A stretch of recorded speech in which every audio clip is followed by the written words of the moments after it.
Sejam todos bem-vindos ao nosso canal de fé. Hoje nós apresentaremos o quarto audiobook do livro O Livro da Vida, da Ilusão à Verdade, da Glória Apolo.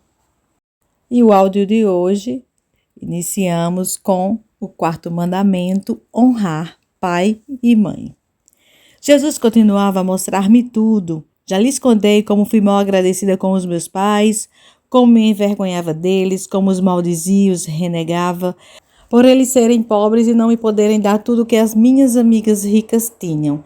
Eu tinha sido uma filha ingrata, ao ponto de dizer que aquela não era minha mãe, porque pareciam inferiores a mim. Foi espantoso ver o resumo de uma mulher sem Deus. Destrói tudo que se lhe aproxima. Além disso, e o mais grave, é que eu sentia-me e achava-me uma boa pessoa.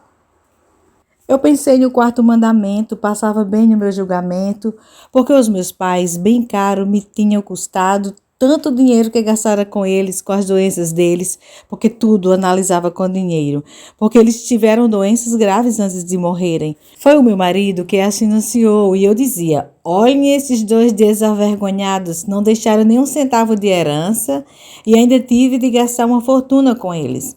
Mas os pais das minhas amigas deixam bens e o Senhor mostrou como eu analisava tudo através do dinheiro, pois até meus próprios pais manipulei. Quando tinha dinheiro e poder, até deles me aproveitei. Com o dinheiro me endeusei e até a eles pisei. Sabe o que mais me doeu? Foi ver ali os meus pais, o meu pai a chorar, ver que tinha sido um bom pai, que tinha ensinado a filha a ser trabalhadora, lutadora, empreendedora, que devia ser honrada e que só quem trabalha vai em frente. Mas esqueceu-se de um pormenor, que eu tinha alma e que ele era o meu evangelizador com o seu testemunho. A minha vida começou a afundar-se com o exemplo que ele me deu.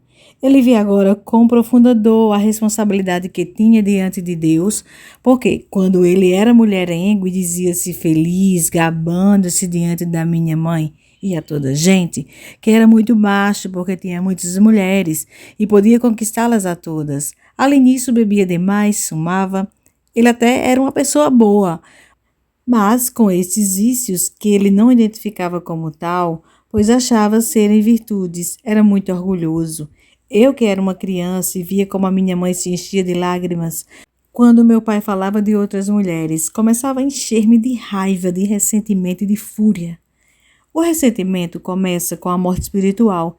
Eu senti uma raiva espantosa ao ver como meu pai humilhava minha mãe diante de toda a gente e como lhe causava tantas lágrimas e ela nada dizia. Aí começou a minha rebeldia. Quando adolescente, dizia a minha mamãe, eu nunca vou fazer como a mamãe. A mamãe joga a dignidade das mulheres abaixo. Por causa disso, nós, as mulheres, não valemos nada. Toda a culpa é das mulheres como a mamãe sem dignidade, sem orgulho, que deixam que os homens as pisem e humilhem. Eu dizia ao meu pai quando já era uma adolescente, pai, preste atenção, eu nunca vou deixar que nenhum homem faça a mim o que o papai faz à minha mãe.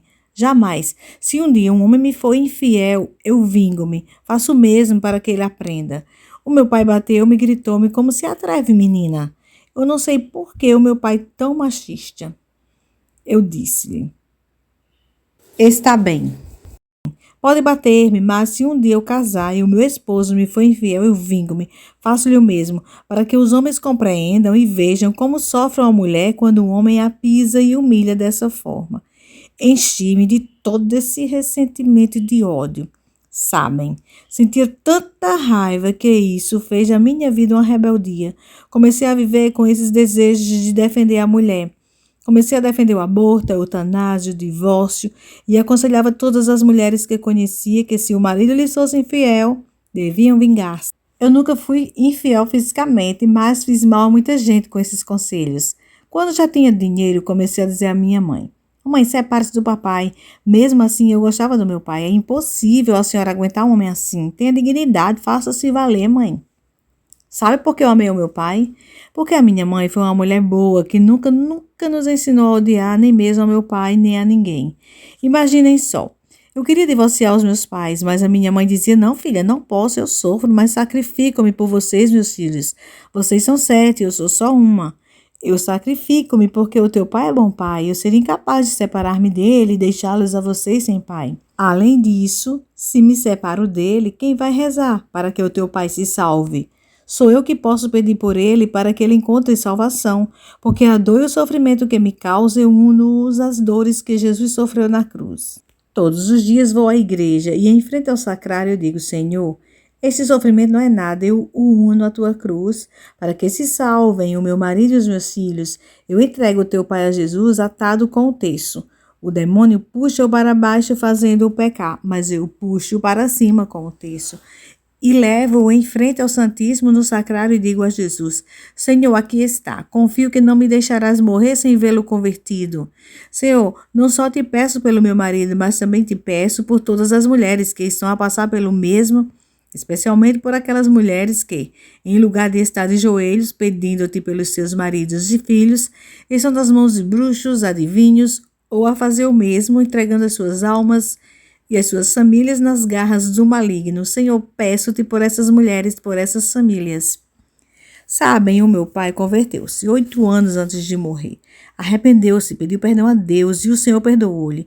Ele estava no purgatório, na parte mais baixa, em grande sofrimento, porque não reparou o seu pecado. Reparar o pecado é algo que levamos muito pouco a sério. Não ligamos. Também muitas vezes não é possível, mas para isso o Senhor concede-nos a graça de reparar os nossos erros através da Eucaristia. Cada vez que vamos a uma Santa Missa, o Senhor dá-nos a graça de reparar o mal que fizemos. Deus mostra-nos lá no outro mundo a consequência dos nossos pecados, do mal que fizemos ao próximo, até de um mau olhar, um olhar feio, uma má palavra. Se vissem o terrível que é e como choramos lá esses erros. No caso do meu pai, a minha mãe dizia-lhe que aconselhasse os meus irmãos para que abandonassem a vida de pecado que levavam, porque eles seguiam os passos de meu pai. Infidelidades, bebedeiras, eram uma cópia dele, e isso seria separação, mas sempre o meu pai respondia à minha mãe que deixasse os rapazes se divertirem-se, que eles eram novos e que depois teriam tempo de mudar. O meu pai deu um mau exemplo aos meus irmãos e não reparou o seu pecado. Ele chorava no purgatório e dizia: salvei-me graças a esses 38 anos de oração dessa santa mulher que Deus me deu por esposa. A minha mãe passou 38 anos da sua vida rezando por ele. Satanás e a sua estratégia. Quem viu o filme da Paixão de Cristo deve lembrar-se que quando estavam a flagelar Jesus, vemos o demônio com um bebê, que é um demônio também, que olha Jesus e sorri. Saibam que hoje já não é um bebê, mas sim um engendro maligno, enorme e perverso, que tem muita gente escravizada pelos prazeres da carne, outros na bruxaria, outros em teologias erradas, como por exemplo aquelas que afirmam que o demônio não existe. Imagine como o demônio é tão astuto que se nega. Ele faz-nos pensar que não existe para poder atuar à vontade. Sim, ele dirige a instrução do homem para fazer-nos pensar que não existe e poder levar-nos à destruição. Até a quem crê em Deus, o maligno busca uma forma de os confundir. Às vezes, quando há aparições, ele faz crer que são aparições falsas. Confunde o povo de 1001 formas, usando a parte débil de cada um. Muitos católicos, crentes, praticantes vão à Santa Missa e ao bruxo ao mesmo tempo, porque o maligno faz-nos acreditar que não há mal nenhum nisso e que vamos para o céu da mesma forma porque não fomos lá para fazer mal a ninguém. O demônio guia, usa e dirige tudo isso com uma estratégia muito bem preparada. Mas fiquem sabendo que, quando vão à bruxa, não importa o que vão fazer, a besta coloca-lhes o selo de sua marca.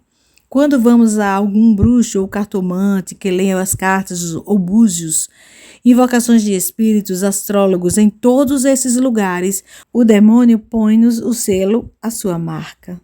Eu fui pela primeira vez a um lugar desses com uma amiga que me levou a uma bruxa para uma consulta, para adivinhar o meu futuro. E aí fui marcada pela besta. O maligno pôs-me o seu selo. O pior é que, no meu caso, o mal marcou-me naquele dia através daquela senhora. A partir daí começaram as perturbações tais como pesadelos noturnos, angústias, medos, temores e até um desejo profundo de me suicidar. Eu não entendi o porquê desses desejos. Chorava, sentia-me infeliz e nunca mais me sentia em paz. Rezava, mas sentia o Senhor longe de mim. Nunca mais sentia aquela proximidade com Deus que sentia quando era pequena. Cada vez me custava mais e rezar era cada vez mais e mais difícil. Claro, abri as portas à besta e o maligno entrou com força na minha vida. Encerramos assim o quarto áudio do Livro da Vida, da Glória Apolo, da Ilusão à Verdade. Muita gratidão por estar conosco até então.